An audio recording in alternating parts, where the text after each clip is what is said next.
Oi, gente. Hoje eu vou falar um pouquinho do que eu achei de Os Miseráveis. Eu comprei o box que vem com a obra dividida em duas partes, né? Essa daqui é a parte um, tomo 1. E essa daqui é a parte 2. Então, assim, é uma obra, um livro bem grosso, né? E eu acabei lendo mais através do Kindle, que eu tenho também a mesma edição no Kindle, que é da Penguin Companhia. Antes de eu comprar, eu pesquisei um pouquinho para ver qual que seria a melhor edição e cheguei à conclusão que essa daqui seria melhor, assim, com mais notas, né, explicativas do contexto da época. Demorei bastante para ler, demorei mais de um ano, fui intercalando com outros livros, porque é uma obra bem longa, né, e tem algumas partes, assim, que o Victor Hugo é muito descritivo, ele descreve imensamente muitas coisas, assim, de Paris, essas coisas assim.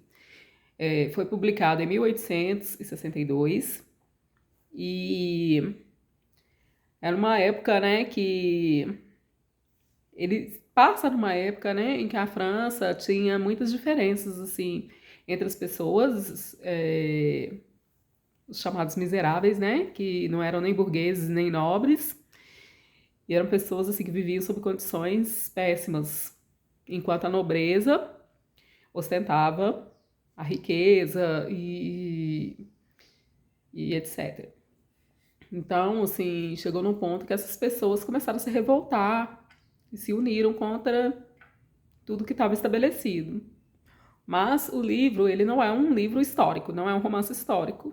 Ele é uma obra que tem personagem principal o Jean Valjean, que foi preso, né, por ter roubado pão para alimentar a família, sua irmã junto com os filhos. E em decorrência disso, ele ficou muitos anos preso, tentou fugir várias vezes, o que aumentou a pena dele. E depois, quando ele saiu, para ele se integrar, né, na sociedade, para ele conseguir sobreviver de uma forma digna, ele enfrentou várias dificuldades. A princípio, ninguém queria hospedá-lo, e daí ele foi usando, né, de sua astúcia e de sua inteligência, que são características do personagem que transparecem durante todo o livro. E além do Jean Valjean, há outros personagens também que o Victor Hugo usou assim de uma forma muito interessante para poder demonstrar a situação de várias pessoas, né, naquela época.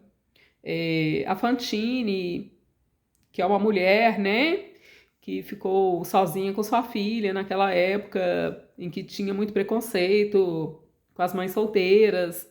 É, e ele mostra ela também como sendo uma mulher bonita. Então tudo era mais difícil para ela, porque ela sofria preconceito das outras mulheres, sofria assédio dos homens e com uma filha para criar. O que, assim, naquela época, principalmente, se a pessoa chegasse, já tem uma filha e é solteira, já era, como se diz, denominada como prostituta, como mulher, como que ela tem uma filha sem casar, entendeu? Então era o pensamento da época, né? Então ela achou por bem deixar a filha, no caso com um casal, para poder seguir sua vida. Não vou ficar dando spoiler, mas assim, ele usa essa personagem para poder demonstrar a situação da mulher naquele contexto, né? Pelo menos assim que eu interpretei. E aí, outros personagens também muito importantes. A Cosette, que é a filha da Fantine, que ficou com um casal que é desonesto, né? Usou a situação para poder explorar a Cosette com o trabalho e ao mesmo tempo explorar a mãe da Cosette, que é a Fantine, exigindo dela quantias, né, cada vez maiores para poder manter a filha dela. E todas essas pessoas vão indo se entrelaçando durante todo o romance, né? Toda a obra. E o final ainda consegue ser surpreendente. Eu fui ler, por influência do pessoal do grupo do Facebook, um grupo que chama Amantes da Literatura. Para quem gosta de ler, eu aconselho até entrar nesse grupo, porque as pessoas falam muito assim de várias obras. Muitas coisas que eu fui ler foi em decorrência do que eu vi lá, entendeu? O pessoal comentando. Inclusive essa daqui, o pessoal comentou que é uma obra muito bacana, que valia cada parágrafo assim. E aí eu acabei tendo a curiosidade de ler, e realmente é muito interessante. É uma obra que fala da situação mesmo do ser humano nessa questão de miséria, na questão de preconceitos, é,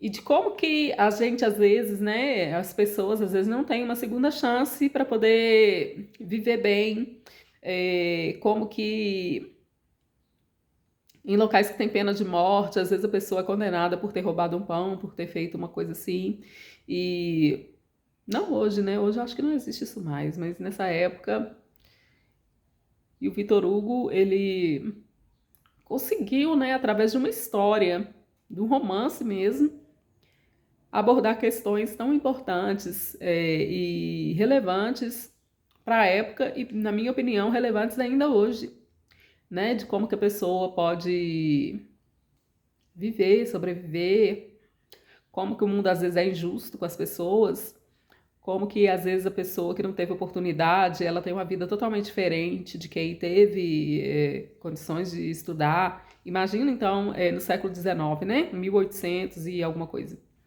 Como que era diferente, como que tinha essas diferenças, né, sociais, eu acho que ainda mais gritantes do que hoje. Então essa é a reflexão do livro, que eu achei que valeu muito a pena ler, e que provavelmente eu vou indo relendo alguns trechos no meu dia a dia, e é isso aí. E eu acho assim que os clássicos, né, não são clássicos à toa. Cada vez que eu leio um clássico, eu chego a mais ainda essa conclusão. Que não é à toa que um livro desse aqui, que foi escrito em 1800, foi publicado em 1862, até hoje é considerado um clássico, e é um livro volumoso, e que muitas pessoas ainda conseguem, né, se dedicar a ler, e realmente vale a pena. É um livro também que foi adaptado para várias obras audiovisuais, cinema, novela, séries. Inclusive tem uma novela brasileira que eu nem sabia que tinha. Fui pesquisar, descobri. Assisti o filme, né? O filme que foi de 2012. Ele é um filme assim, mais cantado. Porque teve também adaptações para o teatro, que foram óperas cantadas. E esse filme foi adaptado das óperas. Então, assim, durante todo o filme os personagens vão indo cantando. Eu, particularmente, não amei o filme. Não gostei, né? Pra falar a verdade. Mas, assim, vale a pena, às vezes, assistir, né? Se tiver curiosidade e tudo, vale a pena. É, O filme ficou com 2 horas e 37 e, na minha opinião, ainda deixou de retratar algumas cenas muito importantes do livro. Eu li também sobre o livro na Wikipedia. Achei o resumo da Wikipedia excelente, muito bom, assim. Dá para perceber todo o livro para quem não tem paciência, não tem vontade de ler e quer conhecer a história, leia lá, que tá tudo lá, resumidamente, objetivamente. Agora, o Vitor Hugo, ele não é objetivo, porque ele tem várias partes aqui que ele descreve, por exemplo, descreve a cidade de Paris inteira. E o Jean Valjean, gente, é um personagem assim incrível, que tem uma astúcia, uma inteligência muito grande, o que fez com que ele conseguisse sobreviver mesmo, né, naquele contexto, depois de ter sido preso, depois de ter sido sofrido preconceito e tudo. Então, assim, a astúcia dele, a inteligência dele levou ele a uma sobrevivência de forma honesta, que ele conseguiu ainda juntar uma grana e foi, ó, top. Bacana esse livro, recomendo muito. Espero que leiam um dia. Ou se não forem ler, pelo menos fiquem conhecendo a história, conhecendo um pouquinho do livro. Um abraço.